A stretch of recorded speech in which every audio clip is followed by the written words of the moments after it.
ભરૂચની નર્મદા નદી ગુજરાતની જીવાદોરી તરીકે ઓળખાય છે, પરંતુ ભરૂચમાં નર્મદા નદી ઉપર બનાવેલા નર્મદા મૈયા બ્રિજ લોકો માટે જીવને વહાલું કરવા માટેની ઓળખ બની ગયું છે. આત્મહત્યા કરવા માટે લોકોની પસંદગી બની ગઈ છે.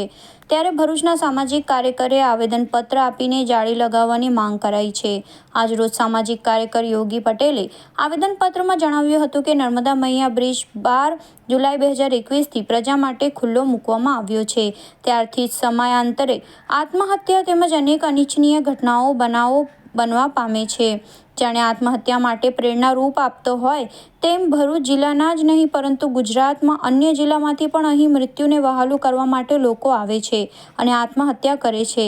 નર્મદા મૈયા બ્રિજ ઉપરથી મોતની છલાંગ લગાવવામાં લગભગ 22થી વધુ આત્મહત્યાના બનાવ બન્યા છે અને મૃત્યુ પામ્યા છે, જ્યારે 17થી વધુ આત્મહત્યા કરવા જતાં સ્થાનિકો તેમજ પોલીસો દ્વારા બચાવવામાં આવ્યા છે.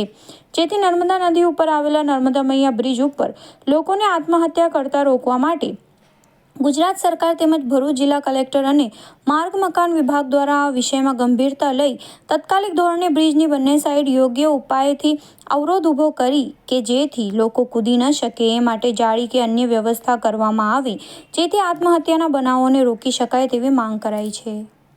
ભરૂચમાંથી પસાર થતી નર્મદા નદી ઉપર બનાવવામાં આવેલો નર્મદા મૈયા બ્રિજ એ જીવને વહાલું કરવાની લોકોની પહેલી પસંદગી બની ગઈ છે. ભરૂચ જિલ્લાના જ નહીં પરંતુ આજુબાજુના જિલ્લાના લોકો પણ અહીંયા આવીને આત્મહત્યા કરી રહ્યા છે. આંકડા જોવા જઈએ તો 22થી વધુ લોકોએ અહીંયાથી મોતની છલાંગ લગાવી મૃત્યુ પામ્યા છે. તદુપરાંત 17થી વધુ લોકોને સ્થાનિક આગેવાન ધર્મેશભાઈ તેમજ અન્ય માછીમારો અને પોલીસ દ્વારા એ લોકોને આત્મહત્યા કરતા રોકી બચાવવામાં આવ્યા છે.